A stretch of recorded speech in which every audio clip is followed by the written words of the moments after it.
ಇದೀಗ ಜನಾರ್ದನ್ ರೆಡ್ಡಿ ಸುದ್ದಿಗೋಷ್ಠಿಯನ್ನ ಮಾಡ್ತಾ ಇದ್ದಾರೆ. ಬನ್ನಿ ಅವ್ರಿಗೆ ಏನು ಹೇಳ್ತಿದ್ದಾರೆ ಕೇಳೋಣ. ಹೋಗಿ ಕೆಲಸ ಮಾಡಿ ಈ ಒಂದು ಸಂದರ್ಭದಲ್ಲಿ ಅಲ್ಲಿ ಯಾರು ಏನು ಹೇಗೆ ಕೆಲಸ ಮಾಡಿದ್ರು ಅನ್ನೋದಲ್ಲ.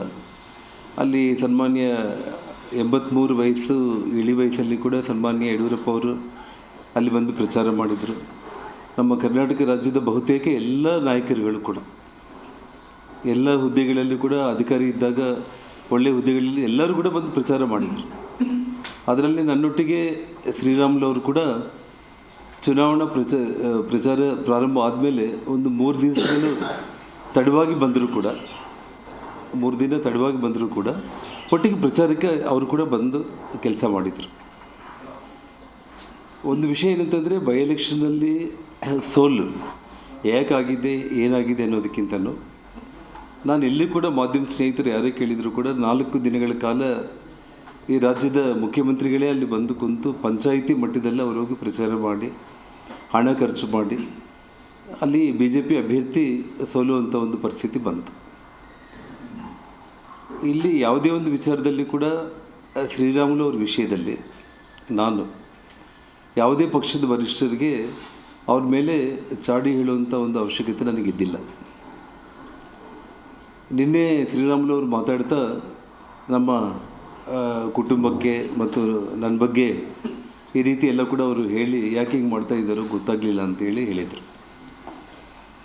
ತಮಗೆಲ್ಲ ಕೂಡ ಗೊತ್ತಿರೋ ವಿಷಯಗಳಾದರೂ ಕೂಡ ಒಂದೇನೆಂದರೆ ಜನಾರ್ದನ್ ರೆಡ್ಡಿ ಶ್ರೀರಾಮುಲು ಅವ್ರ ಬಗ್ಗೆ ಹೇಗೆ ಏನು ಅನ್ನೋದನ್ನು ಅಖಂಡ ಬಳ್ಳಾರಿ ಜಿಲ್ಲೆ ಜನತೆಗೆ ಗೊತ್ತು. ಬಳ್ಳಾರಿಯಲ್ಲಿ ಪ್ರತಿಯೊಂದು ಮನೆಗೆ ತಾವು ಹೋದರೆ ಮಾಧ್ಯಮ ಸ್ನೇಹಿತರು ಕತೆಗಳಾಗಿ ಏನು ಬಳ್ಳಾರಿಯಲ್ಲಿ ಹೇಗೆ ಶ್ರೀರಾಮುಲು ಅವ್ರನ್ನ ಬೆಳೆಸಿದ್ದು ಜನಾರ್ದನ್ ರೆಡ್ಡಿ ಅನ್ನುವಂಥ ವಿಚಾರಗಳಾಗಿರ್ಬೋದು, ಬಳ್ಳಾರಿ ಜಿಲ್ಲೆ ಸುತ್ತಮುತ್ತಲಿನ ಜಿಲ್ಲೆಗಳಾಗಿರ್ಬೋದು, ಇಡೀ ಕರ್ನಾಟಕದ ಜನತೆಗೆ ಒಂದು ಮಾತಲ್ಲಿ ಹೇಳಬೇಕು ಅಂತಂದರೆ ಯಾವ ರೀತಿ ಏನು ಜನಾರ್ದನ್ ರೆಡ್ಡಿ ಅನ್ನೋ ವಿಷಯ ಗೊತ್ತು.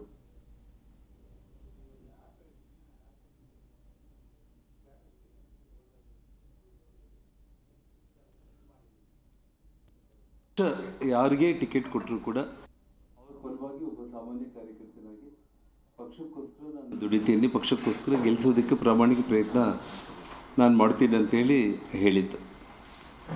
ಹಾಗಾಗಿ ಬಂಗಾರು ಹನುಮಂತು ವಿಷಯದಲ್ಲಿ ಟಿಕೆಟನ್ನು ಜನಾರ್ದನ್ ರೆಡ್ಡಿ ಅವರು ಇಸ್ಕೊಟ್ರು ಅನ್ನೋವಂಥದ್ದು ಅಲ್ಲ. ಅದು ಎಸ್ ಟಿ ರಿಸರ್ವೇಷನ್ ಸೀಟ್ ಇತ್ತು, ಯಾರೋ ಒಬ್ಬ ಎಸ್ ಟಿಗೆ ಕೊಡಬೇಕಾಗಿತ್ತು. ಪಕ್ಷ ಬಂಗಾರು ಹನುಮಂತು ಅವ್ರಿಗೆ ಟಿಕೆಟ್ ಕೊಡಬೇಕು ಅಂತೇಳಿ ತೀರ್ಮಾನ ಮಾಡಿ ನೀವಲ್ಲೇ ಸುಂಡೂರಲ್ಲಿದ್ದು ಕೆಲಸ ಮಾಡಿ ಪಕ್ಷಕ್ಕೋಸ್ಕರ ಕೆಲಸ ಮಾಡಿ ಅಂತೇಳಿ ನನಗೆ ಪಕ್ಷ ಆದೇಶ ಮಾಡಿದಾಗ ನಾನು ಹೋಗಿ ಕೆಲಸ ಮಾಡಿದೆ. ಈ ಒಂದು ಸಂದರ್ಭದಲ್ಲಿ ಅಲ್ಲಿ ಯಾವ ರೀತಿ ಬಂದಿದ್ದು ಶ್ರೀರಾಮುಲು ಅಂದರೆ ಸುಮಾರು ಅವರು ಹೀಗೆ ನಿಂತ್ಕೊಂಡಿದ್ರೆ 2 ಶೂಗಳಲ್ಲಿ 2 ಚಾಕುಗಳನ್ನು ಇಟ್ಕೊಂಡು 2 ಮೊಣಗೈಯಲ್ಲಿ 2 ಚಾಕುಗಳು ಇಟ್ಕೊಂಡು ಬೆನ್ನಿಗೆ ಕೊಡ್ಲಿ ಹಾಕ್ಕೊಂಡ್ಬಿಟ್ಟು ಒಂದು 10-20 ಮಂದಿ ರೌಡಿ ಗುಂಪುಗಳ ಜೊತೆ ಇದ್ದು, ಯಾಕಂದರೆ ತಾನು ಕಾಪಾಡ್ಕೋಬೇಕು. ಆವತ್ತಿನ ಪರಿಸ್ಥಿತಿ ಹೇಗಿತ್ತು ಅಂದರೆ ಅವ್ರ ಸೋದರ ಮಾವನ್ನ ಕೊಲೆ ಮಾಡಿದ ತಕ್ಷಣ 2ನೇ ಟಾರ್ಗೆಟೇ ಶ್ರೀರಾಮುಲು ಆಗಿದ್ದ. ಆ ಸಮಯದಲ್ಲಿ ನನಗೆ ಭಾಳ ಮಂದಿ ಸ್ನೇಹಿತರು ಅಂದರೆ ನನಗೂ ಶ್ರೀರಾಮುಲ್ಗೂ ಕಾಮನ್ ಫ್ರೆಂಡ್ಸ್ ಏನಿದ್ದಾರೆ, ಹೇಗಾದರೂ ಮಾಡಿ ಶ್ರೀರಾಮುಲನ್ನ ಕಾಪಾಡ್ಕೋಬೇಕು, ಇಲ್ಲಾಂತಂದರೆ ಅವರು ಮುಗಿಸ್ಬಿಡ್ತಾರೆ ಅಂತಂದಾಗ ನಾನು ವ್ಯಾಪಾರ ವ್ಯವಹಾರಗಳಲ್ಲಿ ಇದ್ದರೂ ಕೂಡ ಅವತ್ತು ರಾಜಕೀಯವಾಗಿ ತುಂಬ ಪ್ರಬಲವಾಗಿ ಭಾಳ ಬಲಿಷ್ಠರಾಗಿರುವಂಥ ಒಂದು ಕುಟುಂಬಗಳು 40 ವರ್ಷ ಬಳ್ಳಾರಿನ ಆಳಿರುವಂಥ ಕುಟುಂಬಗಳ ವಿರುದ್ಧ ಶ್ರೀರಾಮುಲು ಅವ್ರನ್ನ ಜೊತೆಯಲ್ಲಿ ಇಟ್ಕೊಂಡು ನಮ್ಮ ಮನೆಗೆಲ್ಲ ಕೂಡ ವಿರೋಧಿ ಗುಂಪುಗಳೆಲ್ಲ ಕೂಡ ಬಂದು ನೋಡಮ್ಮ ಒಂದು ಮಾತನ್ನು ಹೇಳ್ತಾ ಇದ್ದೀವಿ, ನಿಮ್ಮ ಮಗ ಯಾರು ಸಹವಾಸ ಮಾಡ್ತಾಯಿದ್ದಾನೆ, ಅವ್ರ ಮಾವನ್ನ ಮುಗಿಸಿದ್ದೀವಿ, ಅವನ್ನ ಕೂಡ ಮುಗಿಸ್ತೀವಿ, ನಿಮ್ಮ ಹುಡುಗರು ಯಾಕೆ ಅವನ್ನ ಜೊತೆಯಲ್ಲಿ ಇಟ್ಕೊಂಡು ಓಡಾಡ್ತಾ ಇದ್ರೆ ಅಂದರೂ ಕೂಡ ನಮ್ಮ ತಾಯಿ ಭಯದಲ್ಲಿ, ಅಂದರೆ ಅವಾಗ ನಾವು ಕೂಡ ಒಂದು ಅಷ್ಟು ದೊಡ್ಡ ಶ್ರೀಮಂತಿಕೆ ಅನ್ನೋದೇನು ಅಲ್ಲ, ಧೈರ್ಯ ಸ್ನೇಹ ಅಷ್ಟೇ. ಅವ್ರಿಗೆ ಏನೋ ಸಮಾಧಾನ ಮಾಡಿ ನಮ್ಮ ತಾಯಿ ಕಳಿಸ್ತಾ ಇದ್ದರು.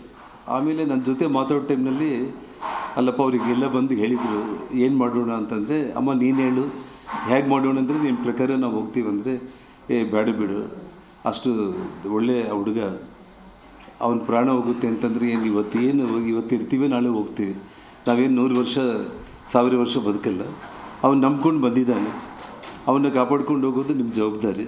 ಏನೇ ಆಗಲಿ ಫೇಸ್ ಮಾಡೋಣ ಬಿಡು ಅಂತೇಳಿ ಅಷ್ಟು ಧೈರ್ಯ ನಮ್ಮ ತಾಯಿಗೆ. ಆ ರೀತಿ ಅವ್ರನ್ನೇ ಅವ್ರು ಸಮಾಧಾನ ಮಾಡ್ಕೊಂಡು ನಮಗೆ ಸಮಾಧಾನ ಹೇಳ್ತಾ ಇರುವಂಥ ಸಂದರ್ಭಗಳು. ಇವರ ಸೋದರ ಮಾವನ್ನ ಕೊಲೆ ಮಾಡಿರುವಂಥ ವ್ಯಕ್ತಿಗಳು ಯಾರು ಅಂತಂದರೆ, ನಾನು ಶ್ರಾಮುಲು ಮೇಲೆ ಒಂದು ಕೊಲೆ ಆರೋಪ ಬಂದಿತ್ತು. ಒಬ್ಬ ಕಾರ್ಪೊರೇಟರ್ನ ಕೊಲೆ ಮಾಡಿದ್ದ ಅಂತೇಳಿ ಶ್ರಾಮುಲು 2004 ಶ್ರಾಮುಲು MLA ಆದ ತಕ್ಷಣ ಒಂದು ದೊಡ್ಡ ಕೊಲೆ ಆಯಿತು. ಅವನು ಶ್ರಾಮುಲಿಗೆ ಭಾಳ ವಿರೋಧ ಮಾಡ್ತಾಯಿದ್ದ, ಅವನು ಕೊಲೆ ಆಯಿತು. ಆ ಕೊಲೆ ಆರೋಪ ನೇರವಾಗಿ ಶ್ರಾಮುಲು ಮೇಲೆ ಬಂತು. ಆ ಬಂದಾಗ ಕೂಡ ನಾನು ಪ್ರೆಸ್ ಮೀಟ್ ಮಾಡಿದೆ ಜಿಲ್ಲಾ BJP ಅಧ್ಯಕ್ಷನಾಗಿ. ಒಬ್ಬ ರಾಘವೇಂದ್ರ ಅಂತೇಳಿ, ಹಾಂ ಯಾವುದಮ್ಮ ರಸ್ತೆಯಲ್ಲಿ, ಒಂದು ಮೇನ್ ರಸ್ತೆಯಲ್ಲೇ ಚುನಾವಣೆಯಲ್ಲೇ ಅವನು ತುಂಬ ವಿರೋಧ ಮಾಡಿದ್ದ. ವಿರೋಧ ಮಾಡಿದ ತಕ್ಷಣ ಚುನಾವಣೆ ಆದ ಒಂದೇ ತಿಂಗಳಿಗೆ ಅವನು ಮರ್ಡರ್ ಆದ. ಅವನು ಮರ್ಡರ್ ಆದರೆ ಆ ಕೊಲೆ ಆರೋಪ ಶ್ರೀರಾಮುಲು ಅವ್ರ ಮೇಲೆ ಬಂತು. ಆ ಬಂದಾಗ ನಾನು ಒಂದು ಪ್ರೆಸ್ ಕಾನ್ಫರೆನ್ಸ್ ಕೂಡ ಮಾಡಿದೆ. ನಾನು ಅಂದರೆ ಅವರು ದಿವಾಕರ್ ಬಾಬು ಅವರ ಬ್ಯಾಕ್ಗ್ರೌಂಡ್ ಎಲ್ಲ ಹೇಳ್ಕೊತ, ಇಡೀ ನಿಮ್ಮ ಇತಿಹಾಸದಲ್ಲಿ ನೀವು ಎಷ್ಟೆಲ್ಲ ಕೊಲೆಗಳು ಮಾಡ್ತಾ ಬಂದಿದ್ರಿ, ಅದರಲ್ಲಿ ಶ್ರೀರಾಮುಲು ಅವರು ಸೋದರ ಮಾವನ್ನು ಕೂಡ ನೀವು ಕೊಲೆ ಮಾಡಿರುವಂಥದ್ದನ್ನು ಮಾತನ್ನು ಹೇಳಿದೆ. ಅದು ಡಿಫಾರ್ಮೇಷನ್ ಕೇಸು ಹಾಕಿದ್ರು. ಆ ಕೇಸು ಸುಮಾರು ಅಂದರೆ 20 ವರ್ಷಗಳ ನಂತರ ಮೊನ್ನೆ ಕೋರ್ಟಲ್ಲಿ ಕ್ಲೋಸ್ ಆಯಿತು ಮತ್ತು ಅದ್ರ ಮೇಲೆ ಅವರು ಹೈಕೋರ್ಟ್ ಕೂಡ ಹೋಗಿದ್ದಾರೆ. ಆ ಕೊಲೆಗೆ ಫೈನಾನ್ಸ್ ಮಾಡಿದ್ದು ಸೂರ್ಯನಾರಾಯಣ ರೆಡ್ಡಿ ಅಂತೇಳಿ. ಈ ವಿಷಯ ನಾನು ಹೇಳುವಂಥದ್ದಲ್ಲ. ಶ್ರೀರಾಮುಲು ಅವರು ನಮ್ಮ ಮಾವನ್ನು ಕೊಲೆ ಮಾಡಿಸಿದ್ದು ದಿವಾಕರ್ ಬಾಬು ಅವರು, ನಾರಾಯಣ ರೆಡ್ಡಿ ಅವರು ಸೇರಿ ಸಂಪೂರ್ಣವಾಗಿ ಹಣ ಒದಗಿಸಿದ್ದು ಸೂರ್ಯನಾರಾಯಣ ರೆಡ್ಡಿ. ಇವತ್ತು ಅವರೆಲ್ಲ ಕಾಂಗ್ರೆಸ್ ಪಕ್ಷದಲ್ಲಿದ್ದಾರೆ. ಇವತ್ತು ಅದೇ ನಮ್ಮ ಶ್ರೀರಾಮುಲು ಅವ್ರನ್ನ ಕೊಲೆ ಮಾಡಬೇಕು ಅಂತೇಳಿ ದಿನ ಬೆಳಿಗ್ಗೆ ಆದರೆ ಒಂದು ಗುಂಪನ್ನು ಕಟ್ಕೊಂಡು ತಾನೇ ಪ್ಲ್ಯಾನ್ಗಳೆಲ್ಲ ಮಾಡ್ಕೊತ ನಾಳೆ ನಾಡಿದ್ದು ಅಂತೇಳಿ ಪ್ಲ್ಯಾನ್ ಮಾಡ್ಕೊತ ಇದ್ದ. ಆ ಸಂದರ್ಭದಲ್ಲಿ ಒಂದಿನ ಅವನಿಗೆ ಒಂದು ಗಾಬರಿಯಲ್ಲಿ ಬಂದು ಹೇಳ್ದ, ನಾನು ನಿನ್ನ ಹತ್ರ ಹೇಳಲೇಬೇಕು ಜನಾರ್ದನ್, ನಾನಂತ ಅವ್ರನ್ನ ಸಾಯಿಸ್ತೀನಿ, ಬಿಡಲ್ಲ, ನಮ್ಮ ಮಾವನ್ನ ಸಾಯಿಸಿಬಿಟ್ರು ಹಾಗೆ ಈಗ ಅಂತ ಹೇಳಿದಾಗ ಅವನಿಗೆ ನಾನು ಹೇಳಿದ್ದು ಒಂದೇ ಒಂದು ಮಾತು, ಯಾವತ್ತೂ ಕೂಡ ಒಂದು ಕ್ರೈಮಲ್ಲಿ ನಾವು ಇನ್ವಾಲ್ವ್ ಆಗಿದ್ದೀವಿ ಅಂತಂದರೆ ಇಡೀ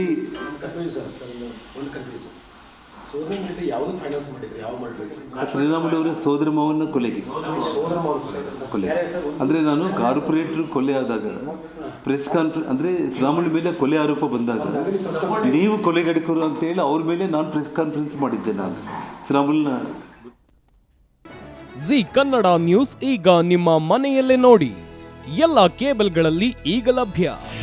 ನಿಮ್ಮ ನೆಚ್ಚಿನ ಜಿ ಕನ್ನಡ ನ್ಯೂಸ್ ಈಗ ಸನ್ ಡೈರೆಕ್ಟ್ ನಲ್ಲಿ number 292, Tata play number 1664, Jio TV number 1334, NXT digital number 30, in cable number 30, city networks 51, U digital number 162, GTPL number 17, Rockline telecommunications number 42, Shri Basaveshwara cable number 168, rural cable network 60, Vinayaka digital 57, Abhishek cable 821, city channel 53, Siddeshwara cable network 57, V4 digital Infotech 628, Surya digital networks 53, Gajanan digital number 836, Malnad infotech private limited number